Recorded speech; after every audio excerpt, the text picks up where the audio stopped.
딱 한 번의 실천이 가져온 행복. 클로디드 헌터.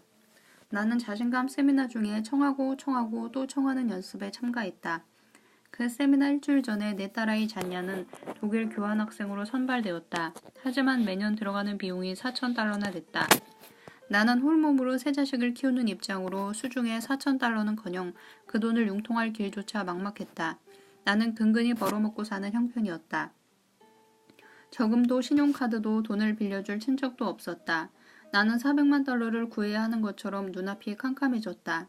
그래서 그 연습을 하는 중에 내가 아는 모든 이에게 요청하고 싶었던 것은 4,000달러였다. 하지만 다른 참가자에게 그런 요청을 하기란 매우 어려웠다. 특히 그 세미나는 전부터 알고 지냈던 친구들에게 돈 문제에 대해 입을 떼기가 더욱 힘들었다. 하지만 그 연습이 막바지에 이르자 나는 다른 이들에게 돈을 요청한다고 해서 그들이 나에게 품은 사랑과 관심을 잃지 않으리란 것을 깨달았다.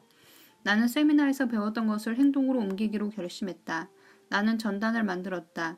거기에 잔냐의 사진과 함께 그녀가 독일로 가는 이유를 적고 맨 아랫부분에 6월 1일까지 우리에게 수표를 보낼 주소를 쿠폰으로 만들어 떼어가도록 했다. 나는 5달러, 20달러, 50달러, 100달러를 요청했다. 심지어 원하는 액수를 마음껏 적을 수 있는 공란까지 남겨뒀다. 나는 전단을 집집마다 친구에게, 아는 이들에게, 지방신문사 3곳에, 전 직장과 50군데의 자선협회에 보냈다. 나에겐 이제 2달 남은 시간은 그렇게 많은 돈을 모금하기에는 너무 촉박해 보였다.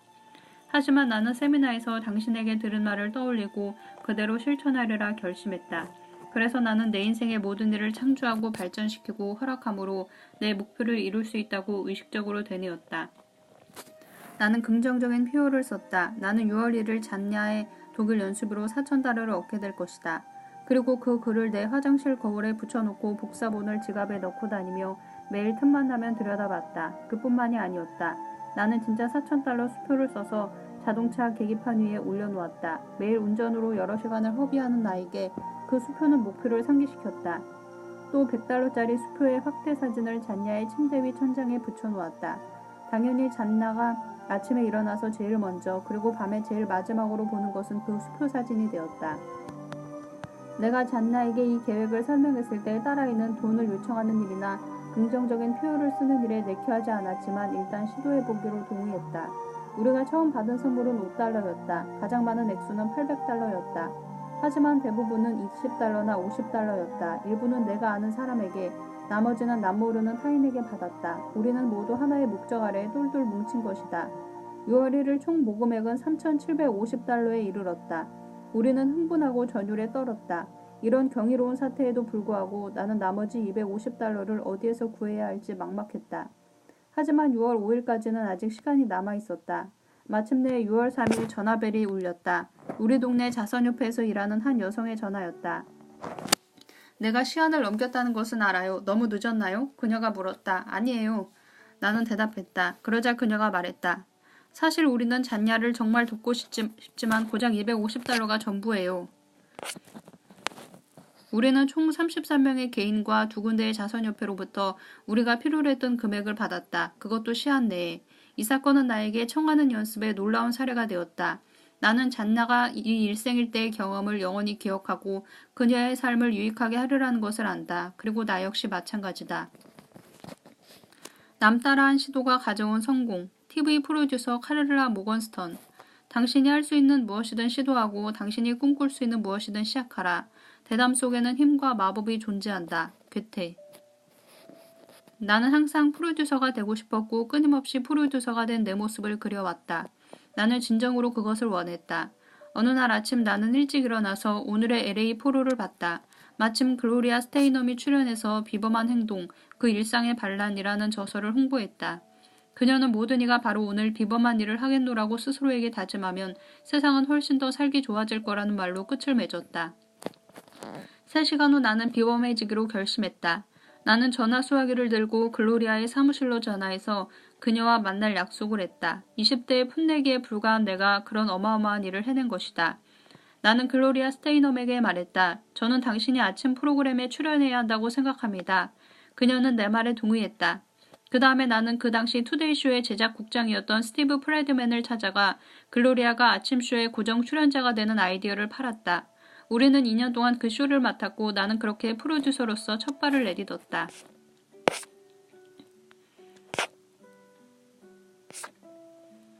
세계 평화를 요청한 소년, 마크 빅터 한센. 허팅톤 해변가의 우리 교회 주변에 사는 한 작은 소년이 어린이 은행에 대한 이야기를 듣고 나를 찾아왔다. 그는 나에게 약수를 청한 다음 이렇게 말했다. 저는 토미타이예요. 이제 7살인데 어린이 은행에서 돈을 빌리고 싶어요. 나는 물었다. 토미, 그 돈으로 뭘 하고 싶니? 나는 4살 때부터 세계의 평화를 이루겠다는 꿈을 가졌어요. 그래서 평화를, 우리 어린이들을 위해서 평화를 지키자. 토미타미 올림이라는 자동차 범퍼 스티커를 제작하고 싶어요. 그러기 위해서 1,000장의 범퍼 스티커 인쇄비 454달러가 필요해요. 내가 그 돈을 빌려주마. 일단 범퍼 스티커가 인쇄되자 토미의 아버지가 내기에 대고 속삭였다. 저 녀석이 대부금을 갚지 못하면 자전거를 압류할 겁니까? 토미는 아버지를 설득해서 로널드 레이건의 집에 데려다 달라고 했다. 토미가 초인종을 누르자 문지기가 나왔다. 토미는 2분간에 걸쳐 거절할 수 없는 판매수를 펼쳤다. 문지기는 지갑을 꺼내 토미에게 1달러 50센트를 주고 말했다.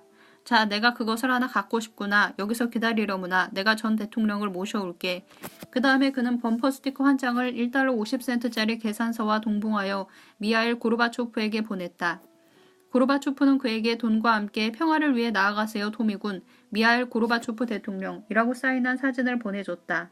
토미의 평화 계획이 시작된 후 오렌지 카운티 매지스터 신문의 일요일 판에 토미에 대한 기사가 실렸다. 마티쇼는 토미를 6시간 동안 인터뷰하고 멋진 기사를 썼다. 마티는 토미에게 세계 평화를 위해 어떤 영향을 끼칠 수 있느냐고 물었다. 토미는 이렇게 대답했다. 나는 큰일을 하기에는 아직 어려요. 아무래도 8살이나 9살이 되어야 이 지구상의 전쟁을 모두 막을 수 있을 것 같아요. 누군가 조한 리버스에게 토미의 인터뷰 기사를 보냈다.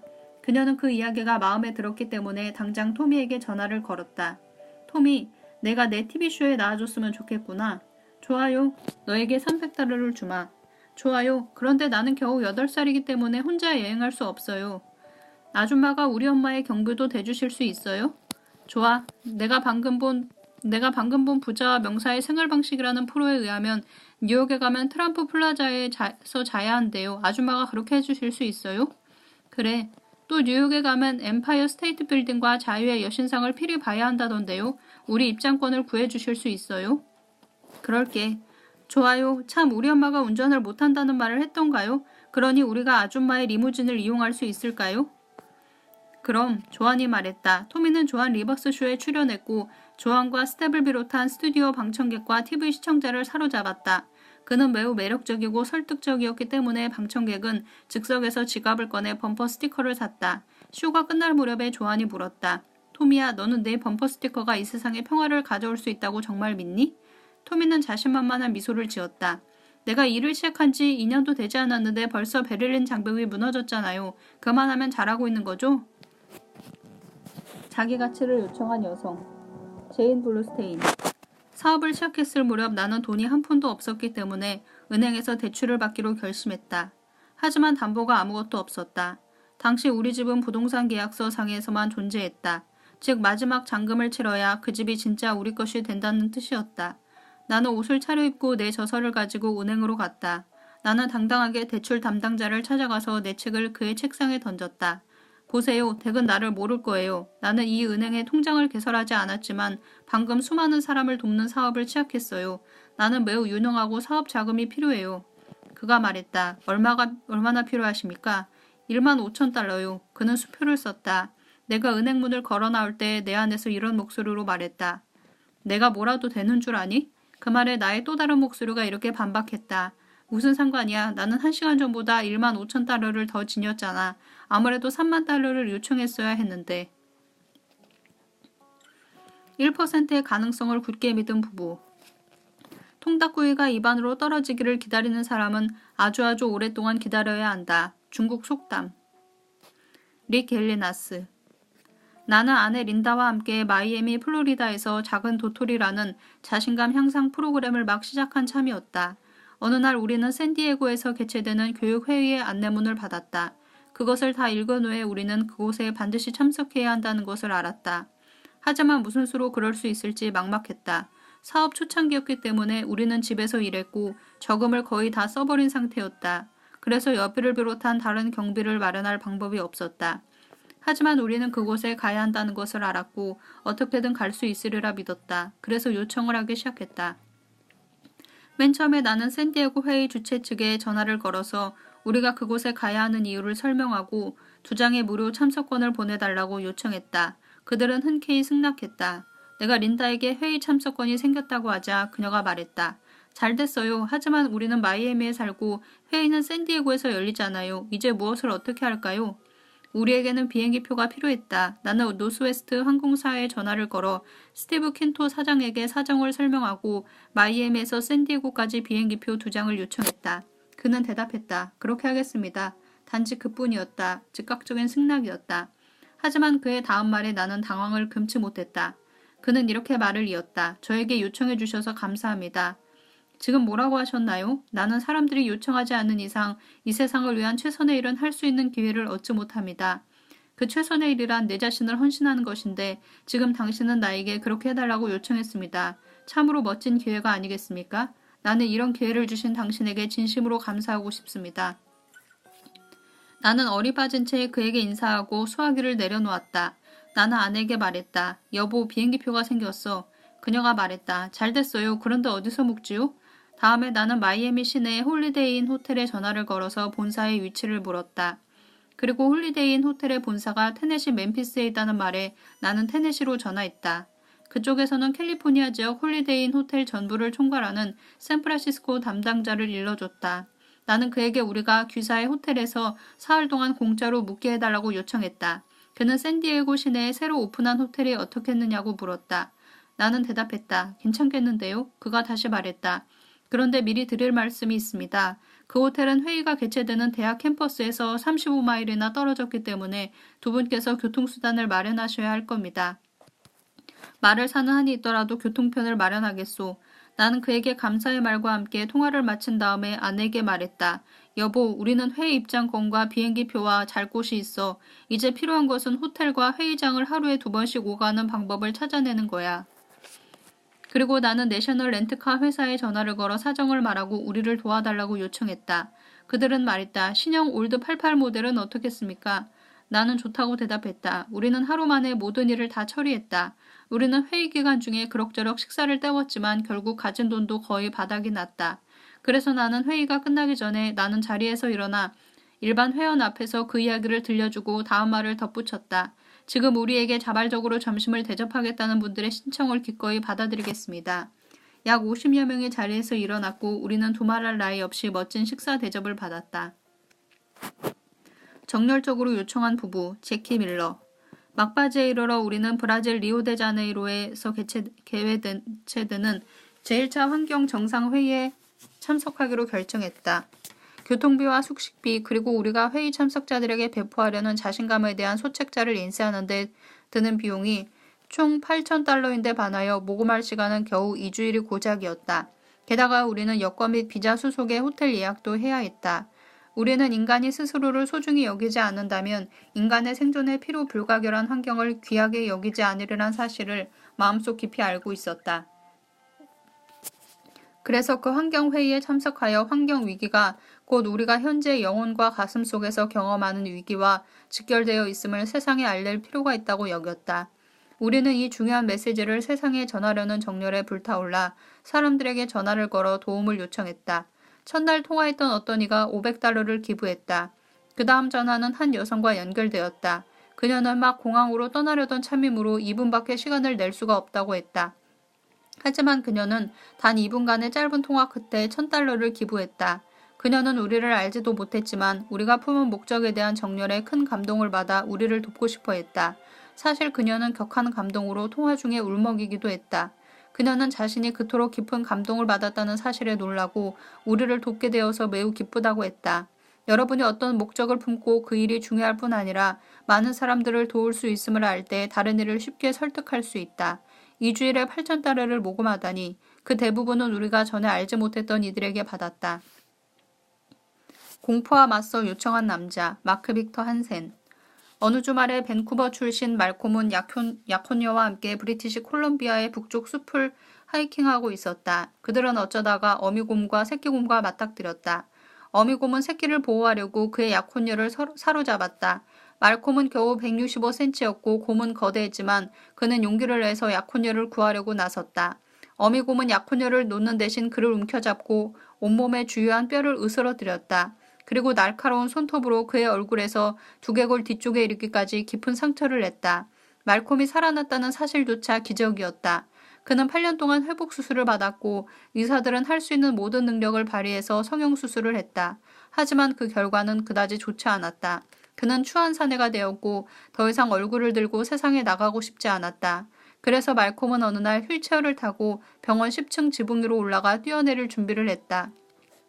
막 뛰어내리려는 절박한 순간 그의 아버지가 나타났다. 그의 아버지는 아들을 찾아가라는 내면의 본능적인 소리를 듣고 달려온 터였다.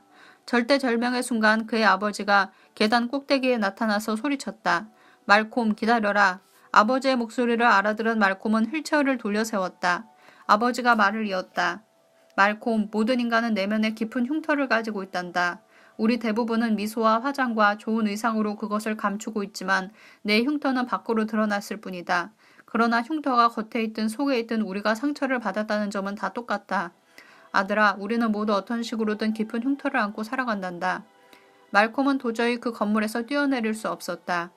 그로부터 얼마 후 한 친구가 그에게 동기부여 테이프를 선물했다.